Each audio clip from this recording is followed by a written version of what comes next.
Okay, you're done with me for a little bit. Whew. Thanks. And I'm proud to have Dr. Bonnie Hennig-Trestman come up and go with our first session about self-care and coping. Give her a round of applause. I wasn't done crying, so thank you. All right, I'm exhausted already. How about all of you? I've got my one tissue. There's Dr. Bob down there with the other tissues in case I need it. Welcome, everybody. It is so great to be here, and I am just thrilled that I look out and I see so many faces that I've known over the years and some new faces. I tend to be name blind, so if I look at you and you say, oh, it's me, just remind me who you are, because over time and over years, sometimes I forget the names, but I don't forget the faces, so I'm just grateful to be here. So I'm going to be talking, oh, you really can't, okay, I can't see, but okay, that's me.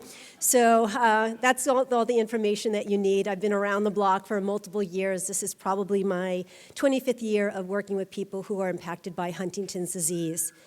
Thank you. And you're not going to get rid of me. Definitely not going to get rid of me. So anyway, I'm thrilled to be here. So we're going to be talking about preparing for the Congress. And a lot of you who have been at the North American camps at Glasgow for the World Congress are going to hear some of these things over, but I think it's really important to be able to remind us. And this is hopefully going to be a little interactive. So I'm going to I will ask you to volunteer some information so that people know that when it's coming from me and not being from an HDYO family, it's a very different experience than coming from you who have lived this. And as somebody else said, I think that Dr. Nick had said, you are all the experts. I've been doing this for 25 years, and every single day I learn from you. So I'm counting on all of you to help as well. All right, so Jenna did mention a lot of this stuff, but I think it's really important to just reiterate that Congress is a safe space. This is a place where you don't have to explain Huntington's disease to anybody, and I think that really helps. But again, as Jenna said, your HD story is unique, but everyone in the room gets it. So I think that is just a place that we can say, this is a good starting point for everybody. So there's a lot of emotions that come up with Congress, with camps, and now right away I'm going to pick on some of you, and this is not going to be one where you raise your hand. You can interrupt me in all of this. So tell me about emotions that you're feeling right now. Just yell it out. Mateo, yell it out. Overwhelmed. Overwhelmed. What else? Say again? Grief. Thank you. You're feeling sad. You're feeling grief. What else? Excitement. Okay. What else? Anxiety. Hope. Thank you. Hope. Excitement. Anyone scared? Anyone nervous? Okay. What else? Yeah. Okay, we're going to talk about all these. Angry. What other emotions do people feel? You inspired? Is anyone inspired when you look around? I'm looking at all of you. I'm inspired. I'm feeling all of these things. Here are some of these emotions, and we talked about a lot of them. Excited, nervous, scared, overwhelmed, guilty. Some people might feel guilty. We'll talk about that. Happy, grateful, inspired, loved. Why? Why are we feeling these ways? Well, for lots of different reasons. We can feel excited to meet people and learn. That's on a lot of your goals that people were talking about. You can feel nervous. First time for some people traveling, that this is the first time some people have been on an airplane, or talking about Huntington's disease with other people. That's a real good reason to feel scared. Overwhelmed. It's a lot of people, or it's going to be a lot of information already. Guilty. So for some people, they feel a little homesick already, or there might be somebody at home that you take care of, or that you're feeling you wanted them, you wish they were here as well. So that's an emotion that we can have. Happy and thrilled to be here. Grateful because maybe you got a scholarship and you're here, or for this opportunity that you're grateful. Inspired because, again, you're hearing and seeing other people's seeing other people and hearing their stories. And loved because you're worthy of being loved. So what's the first thing that we want to know is that is absolutely all normal. All of those feelings are normal. So if you're feeling any of those, if you look to the left and you look to the right and the person in front of you and the person behind you, someone is going to feel all those same emotions. So please know that is absolutely normal. And feelings are valid. I never say to anybody in my clinic, don't feel that way. You shouldn't feel that way. Everyone should feel exactly the way that they're feeling. That's fine. But there are ways to cope with some of those negative emotions. So, and Jenna talked about that. We have ways that when you do need a little bit of a timeout, please do utilize those, and it's okay. You might need a chill room, the writing room or the art room. I travel a lot internationally, and when I first started traveling, I used to make these itineraries that literally, like every 20 minutes, I was doing something. And it was kind of like if you ever had, go to a buffet or a smorgasbord, and you're trying a little bit of everything. It's nice, but you never really dive deep into one thing. So now when I travel, I pick one or two things that I really want to do, and then I leave everything open. And I found that when I travel, I really get to learn a lot about somebody, or I'll happen into an adventure, or I'll walk into a restaurant or a place that I can all of a sudden talk to somebody. And I have a really deep philosophical conversation, sometimes even over just a few minutes, just because I didn't pack things in. That's the way Congress is, and we'll talk a little bit about that. It's really important to know that there's going to be a lot of things going on, but if you are just trying to get to everything, to check off the box to say, I did that, that can be really overwhelming. So sometimes you do need to take a step back just to say, I need to let that marinate. I need to let that feeling, all these feelings and this information seep in, and then maybe I'll go back in. So it's okay to take a walk, or just to clear your mind, or just to sit in one of these chill rooms and to color. That is absolutely fine, and you're still going to get everything that you need here. The other thing is that maybe even during these times that there's 2 or 3 sessions going on at the same time, you feel torn. Remember that Jenna said everything is going to be online. So maybe in a week or in a month or in a year, you go back and you say, I want to experience that. So know that part of your self-care is knowing how to pace yourself. So definitely you want to have the individual sessions, which obviously, in terms of the mental health, you want to sign up on the app, but you also want to attend some of these sessions. And a challenge I want to say, which people mentioned in terms of their goals, is maybe saying hello to one new person each day. That's really intimidating, and I want to let you know how much courage that takes to just go up to somebody and say, hi, I'm Dr. Bonnie. I'm from the United States. I just wanted to say hello to you. Just challenge yourself, especially somebody who's introverted and that's not your thing. If you go up to just one person and see how you feel doing that. If it doesn't feel good, don't do it the next day. But it might be something to be able to connect to somebody. If people are talking about making new friends, then that might be a way to do that, because sometimes you have to put a little effort into that. So that's a challenge. And then if you don't know what else to say, talk about where are you from. You might want to say, what is your relationship to Huntington's disease? And it might be, somebody who's a professional here, or from the pharmaceutical companies, or from a family that is impacted by Huntington's disease. But these are just simple ways to be able to start that conversation. So obviously, Jenna said, download the app, and then also pay attention to any notifications. There might be something that comes across, and again, this is not to scare anyone, but my whole message for these couple of days is going to be preparing, is going to be proactive. So if there is a crisis, if somebody needs you, if there's something going on, you're going to get information on that notification on that through that app. So just be aware of it. And I think it's really important that if you are with somebody who is having a crisis, that you know ahead of time what to do.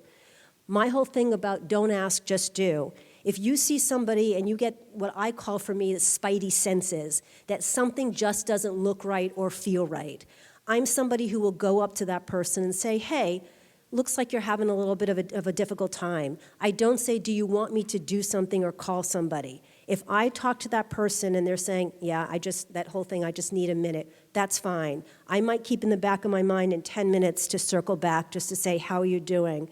But if there's that spidey sense that I get in my gut, and I say, I think this person needs something, I'm gonna put some calls in. I'm gonna look for Jenna, I'm gonna look for one of the mental health people. I'm going to say, can someone check on this person? Do that instead of saying, should I call someone for you? Should I do something? Because they might not be able to get to that place where they say yes, or they might be embarrassed, or they might just not be able to talk to you about that. So if you are feeling that somebody needs something, if you see at lunch that there's that one person who's standing there, just go by. Hi, can I have a cup of coffee with you? Or, can I share a meal with you? Just to reach out to that one person might make a huge difference in their lives. Again, contact someone. It's not on the name tag. That was kind of more the Glasgow, but if you can contact somebody through the app, that would be helpful. And again, if there is a crisis and you're a little worried about that person, just don't leave them. Okay, just make sure that you can say to someone, hey, I'm going to stand with this person. Can you go get one of the mental health workers, the support people, or grab somebody that you know is in one of the HDYO shirts as a staff, just so we know. And sometimes just using distraction. So, hey, it looks like you're having a little bit of a bad day.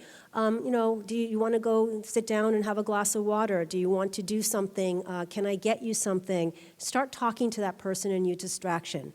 Again, I'm telling you all this not to scare anyone, but because I want to be proactive. And I want to make sure that everyone in this room has their needs met. Does that make sense so far? Okay. All right, let's go forward. There are triggers. There's always triggers. And I think it's really important that we don't always know where those triggers are going to come from. You could be thinking about something, you could be eating something, you could be hearing a conversation, and something triggers something in us where an emotion will come up. And that can happen definitely when Dr. Bob talks about grief and loss. Sometimes it's also about testing. Sometimes it can happen with relationships. And sometimes just that trigger is a happy thing, just about talking about hope, like somebody said.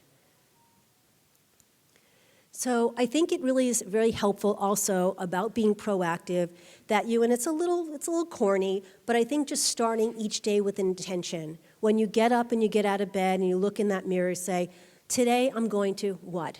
Are you going to talk to somebody? Are you going to walk up to one of the pharmaceutical companies, somebody in the exhibition hall, and just to say, tell me a little bit about your research? Start your day with an intention of, I'm going to have a good day today. Each day that you do that, you start to reprogram your brain to say, this is going to be a good day.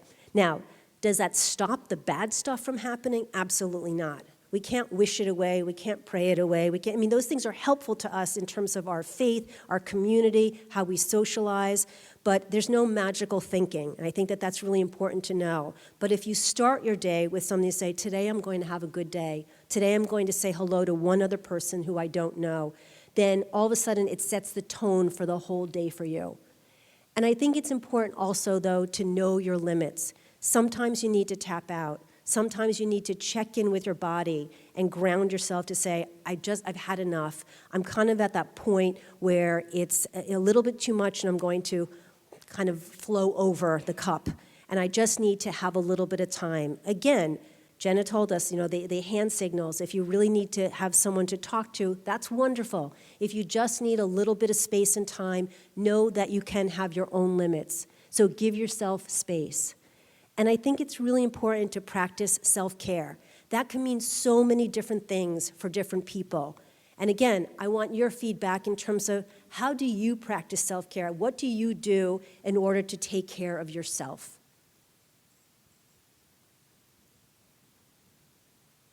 Anybody? Mindfulness. What does mindfulness mean? What is that? It's a fancy word. Like just basically Deep breathing. You didn't see my slides before, did you? Okay, all right. She just gave it all away. Okay, all right. So what she's saying is mindfulness to her is grounding yourself, doing deep breathing. She does some distraction techniques, which I'll actually give to you as well. Thank you. Anybody else? What do you do? Yoga, okay? Being in a quiet spot, moving your body, breathing through some of these poses to ground yourself. Walking, just going for a walk. Journaling, lovely. Who else?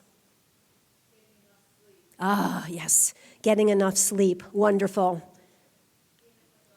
being with your dog.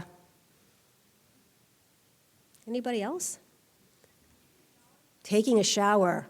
Yes, just being in a different place and going to take a shower. Hydration. God, you guys all looked at my slides before. Okay, damn. Okay, hydration, sleep. What else? Climbing. Okay, rock climbing, mountain climbing, what do you do? She climbs, she just climbs. Okay, yeah, she climbs. Yeah, okay, they climb. What is else?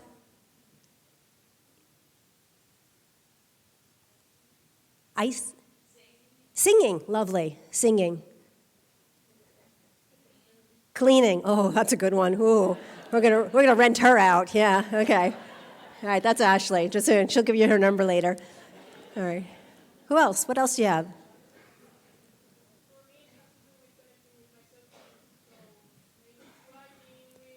Connecting with self, writing, reading, going for a walk, as long as you connect with yourself. These are amazing. These are great. Okay. Anybody else? Being in nature. For some people, being in nature. For other people, not so much. Right, Dr. Bob? Yeah, Dr. Bob knows that for me, nature and I don't get along, so I have other vices, I have other things that I do, but he will always tell the story that when we're at like a grocery store, there's the meridian where the grass is, where you pull the car up, and he goes over it, and I go around it, to get into the store. But yes, for some people, it's being in nature, that's very spiritual and calming. Yeah, we talked about a lot of these things. So nutrition is really important. You need to put fuel in your body, and good fuel in your body. You need to sleep. It's very, very important. You can exercise, and exercise can mean lots of different things for different people. Taking a walk, hydrating, meditating, breathing, exercising.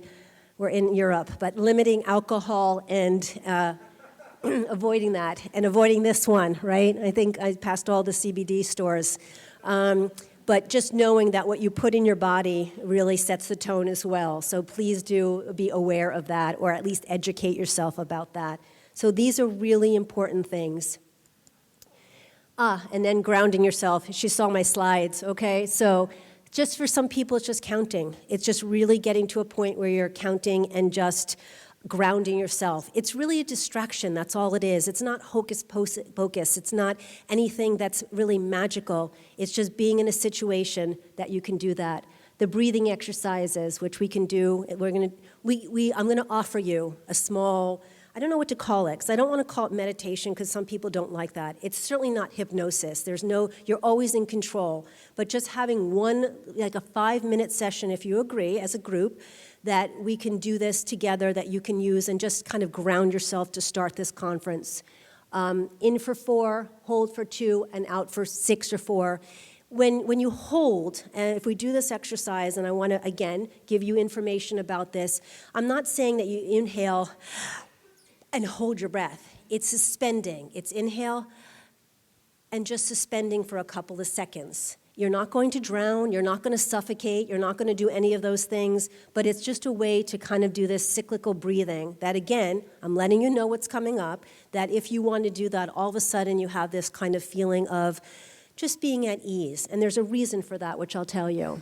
And then looking for a color, just distracting yourself. If I'm feeling anxious, if I'm feeling overwhelmed, can I just look out and say, what's blue? There's a shirt that's blue, there's these little stickers on the table that's blue.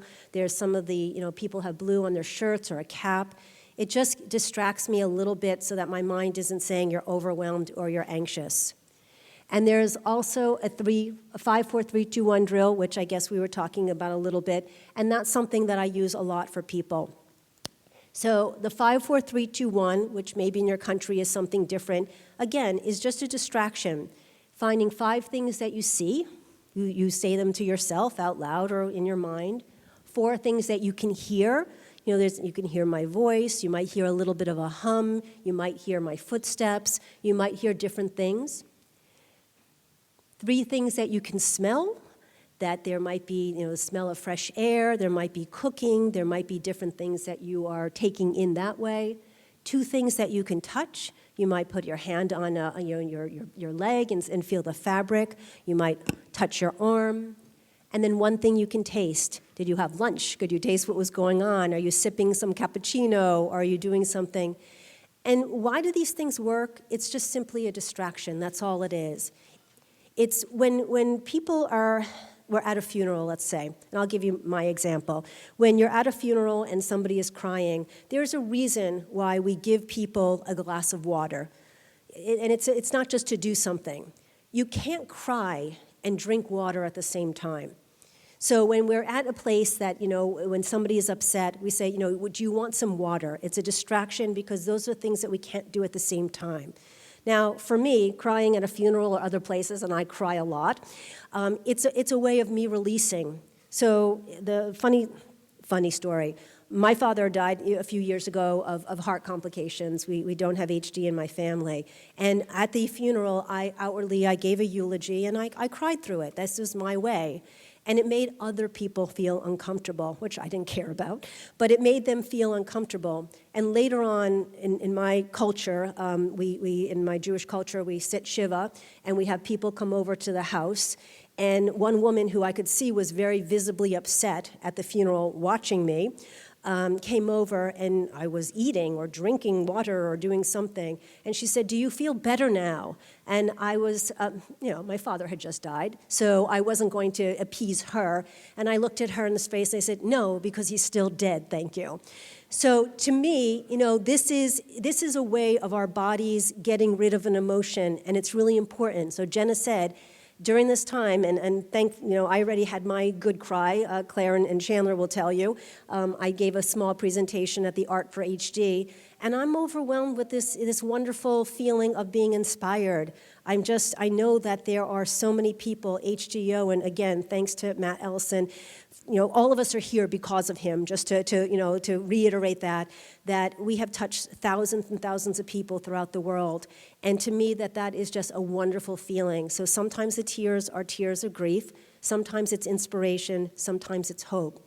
So I encourage you not to fear that. I encourage you to, just if you're having a cry and you just need a good cry, because we all do every once in a while, that's an okay feeling to have.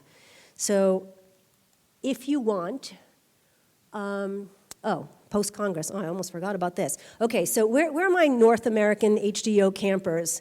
Where are you? Oh gosh, oh my gosh, wow, that's a lot of people. Okay, welcome. I have had the honor of being at every 6 North American camp. Dr. Bob and myself, I think we're the only 2 that have been at every 6 of those. So you guys will remember something that, I don't know if I coined it, I feel like I coined it, post-Congress Downer syndrome, PCDS, which was also post-camp Downer syndrome. And I think it's really important to remember this, and hopefully some of you guys did. And if you're willing to share your story, that would be great as well. So post-Congress Downer syndrome is a number of things. So the C, again, is camps, Congress, conferences. It's very convenient that they all start in English language with the letter C. Why is this? So for the new people who are here and for the people who have never attended an HDYO event, I want you to take this in because this is real. Here, when we're around all these people who have been impacted by HD, let me give you a definition first.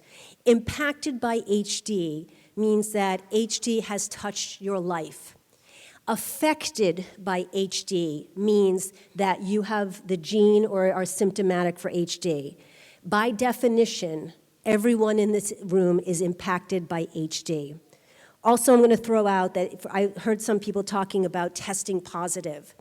Testing positive for HD does not mean that you have Huntington's disease.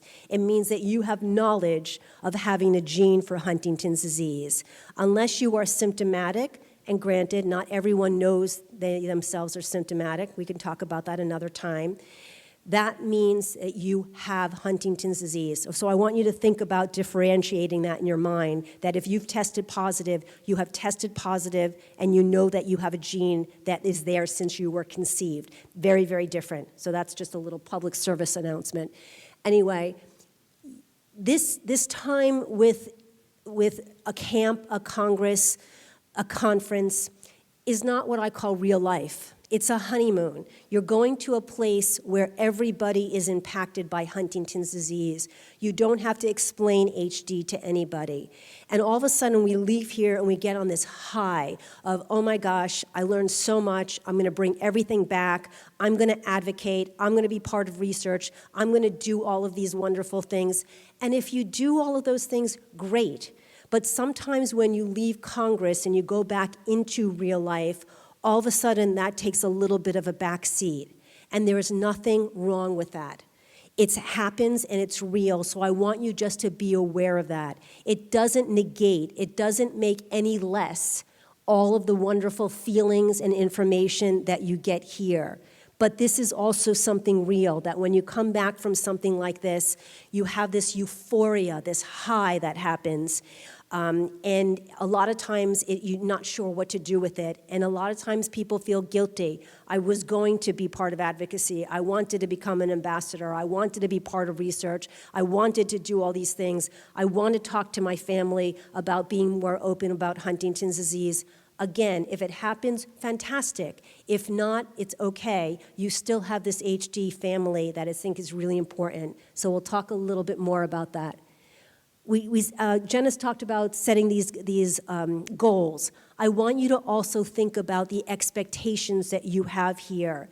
You might meet somebody that you click with, and like that is, you're just like, this is going to be my new BFF. This is going to be it. I have all this support.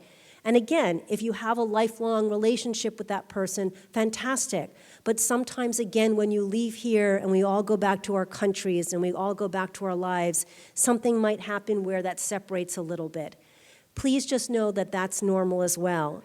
You need to put a little effort into that if you do want to continue some of these relationships. They don't happen organically. They don't happen overnight if you don't work at them. But please do know that if you do connect with people, there's a lot of things that you can do.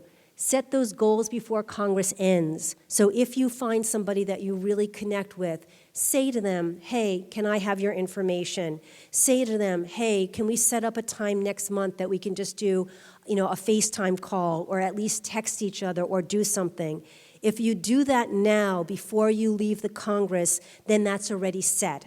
It's the same reason that in my office, when I have a patient with me, I say, do you want to set up the next appointment? Because when they leave, if I don't get them to commit to something again, then I might have lost them. So I always say to people, before you leave here, just exchange information and see if you can set up something that you can do. And there's people in the North America camp that were in Dr. Bob and my group and Melissa's group that we have said, we've been on calls for our HDYO camp. We've been on some Zoom calls that we connect and we say, okay, when's the next one going to be? And Melissa's wonderful about that and says, let's set a date. And I see some of the people out there now.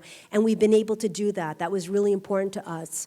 Not everyone can make every single call, and that's fine, but we always send out a little bit of a text. We're checking in, we're making sure you're okay, and we make a commitment to that. So it does take a little bit of an effort. Again, the summary is, this is a safe space. You can cry, you can talk about Huntington's disease, you can reach out to people, and please do. All emotions are available. There are resources that are available, whether they're here or, and again, I do know that not every country has all the resources that other countries have, and I wish that we did. I wish that across the world we had all of these resources. But there's always going to be somebody that you will be able to reach out to validate, to have somebody listen to you for that support. Be safe for yourself and for other people. Use your coping tools that we just talked about, some of these. Know that post-Congress Downer syndrome is real and it's okay. And then just have a great Congress. So anybody want to share any of those kind of, does this make sense? I'm putting people on the spot here before we go into the exercise. But does anyone want to share any of those?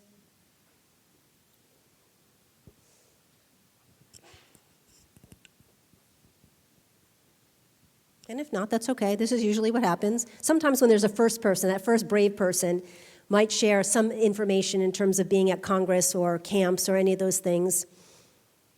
Go ahead. In the back. Is it Charlotte? I can't tell. Hold on. Charlotte's coming. Get one second. I got little legs. Yeah, it's just about, obviously, my first event was in Glasgow, and I kind of naively was like, oh, the come down won't be that bad. And then when I got home, I was just like on this high, and then kind of just hit a rock bottom for about 4 weeks after it. And I think I wish I probably would have knew more of those coping mechanisms before it, because I think because it was my first event, I was like, oh yeah, I'm fine, I'm in this bubble, I'm amazing, I'm going to like conquer the world. And then I went out and I was like, oh my God, life's like really crap sometimes, isn't it? And I think it just brings you back to reality sometimes when you're back with family who are like poorly and stuff like that. It does, like, it's like you kind of hit rock bottom sometimes. So yeah, I think you've just got to look after yourself. Yeah, I think this is really helpful for those who didn't hear or might not have understood. I got to hose my UK people.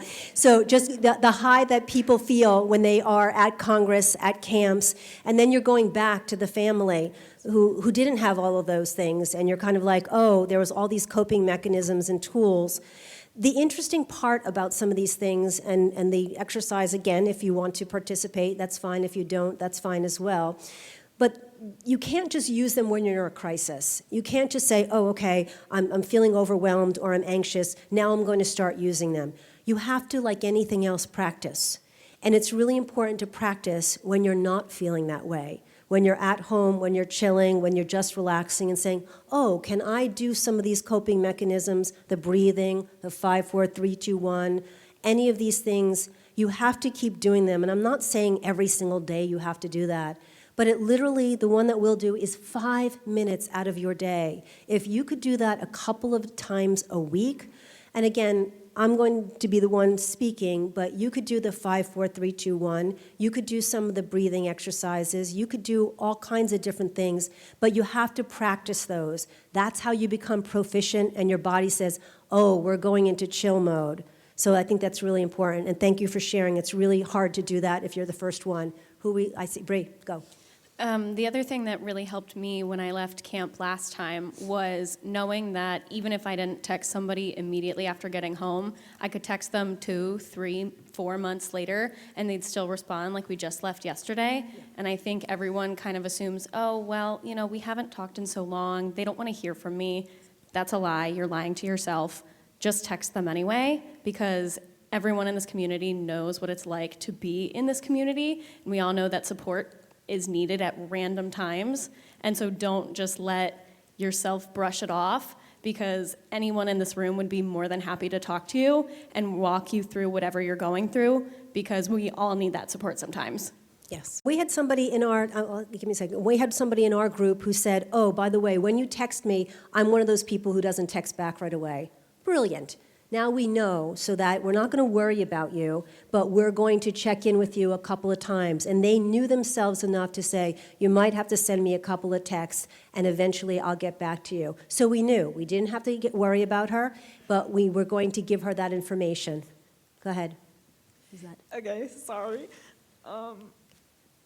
Just after hearing, like, all, like, these things, I just wanted to remind people.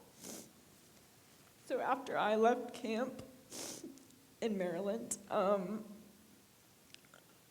realized that some people, like, you know, weren't true friends because they weren't there for me and they knew what was going on. And I left a relationship and I lost friends, you know. And I just want to remind people that it's okay to outgrow people because we all have each other, you know. Yeah. Thank you. That's really important. I'm going to reframe it just a tiny bit. I don't know that they weren't true friends. They had a capacity, and they weren't able to give back what you needed. Does that make sense? Right? So true friends, that's a hard one, but they were not able to give you what you needed because of their own stuff. So I think that's important to know, that you might connect with somebody and be like, this is my true friend. If they can't be there and follow through with some of those things, that's because of their own capacity.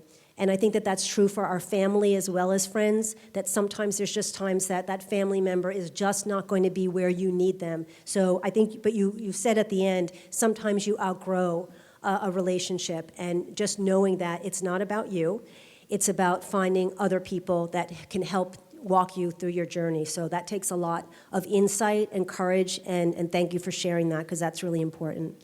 I want to add to Bonnie, tomorrow we'll be having a session called Navigating Relationships. Sometimes you think that is romantic relationships or just within your family. We're also going to talk about how do you build the community of support around you, not necessarily within those infrastructures. So this is a big deal of grief and mourning and loss, is talking about how you move through relationships. Yep, thank you. Anybody else want to share?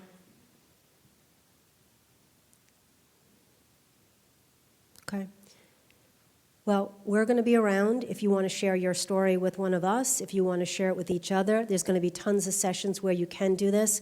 Jenna, how much time do I have left in terms of the... We're ahead, so We're ahead. we've got some time. Okay. 2:30 is the break, but... Okay, all right. Just kind of head nods or anything. Do you want to do this exercise? Would this be helpful for people? Yeah, okay, I see a vigorous head nod. I see a thumbs up. Okay. This exercise, I'm just going to put some music. You might have to go lower just if they can hear me. It's going to be some what I call Zen music on my next slide. So I'll get that queued up in just a moment, but just as background, that would be really helpful. Okay. So let's talk about what this is. It's not meditation. Let's say that. Okay. It's certainly not hypnosis. It's none of those things. It's just a way to be able to ground yourself and distract yourself. So for some people, it's really helpful to sit in your chair and to put both feet, if you are able to, put both feet on the ground. And it's also can be really helpful for people to close your eyes. Now, that feels sometimes silly because you're not really sure how it feels. If most people close your eyes, and if the people who are not closing their eyes, they're not going to be looking around. They're going to feel awkward, not you. So if you don't want to close your eyes, you can just kind of gaze almost, not, and I'll explain why, not your head down, but just kind of have your eyes gaze down. So you're almost like looking at your nose, which is kind of feeling. But don't strain yourself.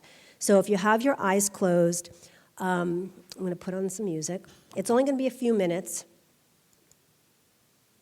It's a little bit lower. Yeah, okay. So an interesting fun fact that you can use at cocktail parties while you're not drinking is that the human head weighs about 5 pounds, which is about, I think, 2.4 kilograms. That's the lowest in terms of how much a head weighs. It can weigh as much as 10 pounds.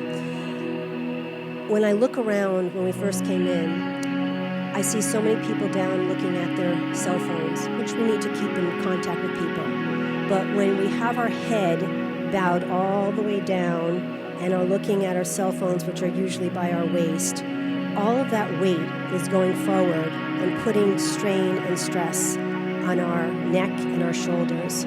So what I'd ask you to do is not to yank your head back, but just ever so slightly lift your chin up with your eyes still closed and just move your head almost to the back so it's over your shoulders. And just really, really easily, so you're not straining this, but as soon as you do that, it takes weight off of your shoulders and your neck. The other thing that I want you to do is to soften the muscles that are around your eyes. Our eyes take in so much information, and without even if your eyes are closed, you might almost feel like you're squinting a little bit. But if you consciously soften those, you will feel a release immediately. The next thing I want you to do, many people have their tongue on the top of the roof of their mouth. And if you could just open your mouth ever so slightly and drop your tongue down, all of a sudden your shoulders will come down a little bit. And there's going to be a very different weights switch. And just stay like that. And I'm going to remind you about your muscles around your eyes, and you're going to see, as I'm doing this for 5 minutes, how many times you have to release those muscles around your eyes. Now, if you're able, I would like you to take one hand and put it on your chest, just below your neck, and your other hand on your stomach. And breathe. Just your normal breath.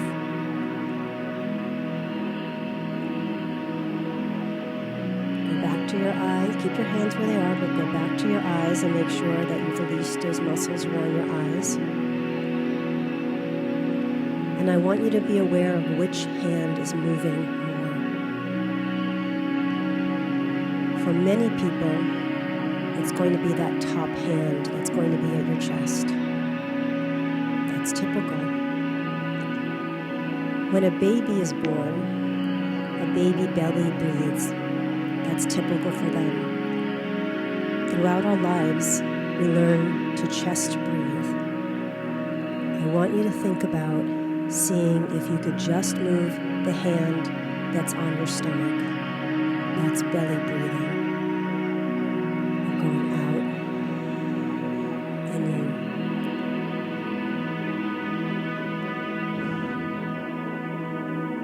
Take a few minutes. Make sure that you go back to your eyes and release the tension behind your eyes. Make sure your chin is up a little bit and back, and your shoulders are released. When you take those inhales in, the hand on your stomach should be moving out. When you exhale, that hand on your stomach should be moving in.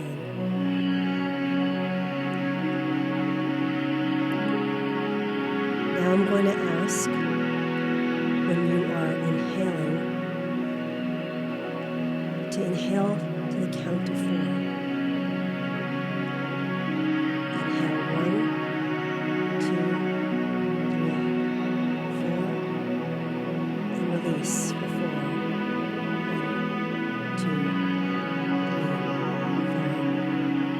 And again, inhaling 1, 2, 3, 4, and exhaling 1, 2, 3, 4. And if you're not with me on the count, it's perfectly fine. You just ground yourself and do what you need to do. Inhale 1, 2, 3, 4. Exhale 1, 2, 3, 4. Now what I want you to do on the top after the inhale is to hold for just 2 counts. You're just suspending the breath. So we're inhaling 1, 2, 3, 4. Suspend your breath. 1, 2. Exhale. 1, 2, 3, 4. Inhale. 1, 2, 3, 4. Suspend the breath. 1, 2. Exhale. 1, 2, 3, 4. Go back to your regular breathing. What we're going to do now is to suspend the breathing on the bottom. You're going to exhale, 1, 2, 3, 4. Suspend the breath for 2. And inhale, 1, 2, 3, 4. Exhale, 1, 2, 3, 4. Suspend the breath, 1, 2.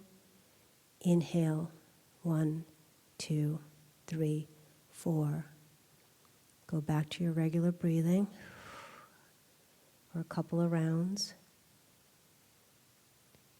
Now I want you to suspend at the top and the bottom. So inhale, 1, 2, 3, 4. Hold, 1, 2. Suspend. Exhale, 1, 2. Inhale, 1, 2, 3, 4. Hold, 1, 2. Exhale, 1, 2, 3, 4. Go back to your regular breathing.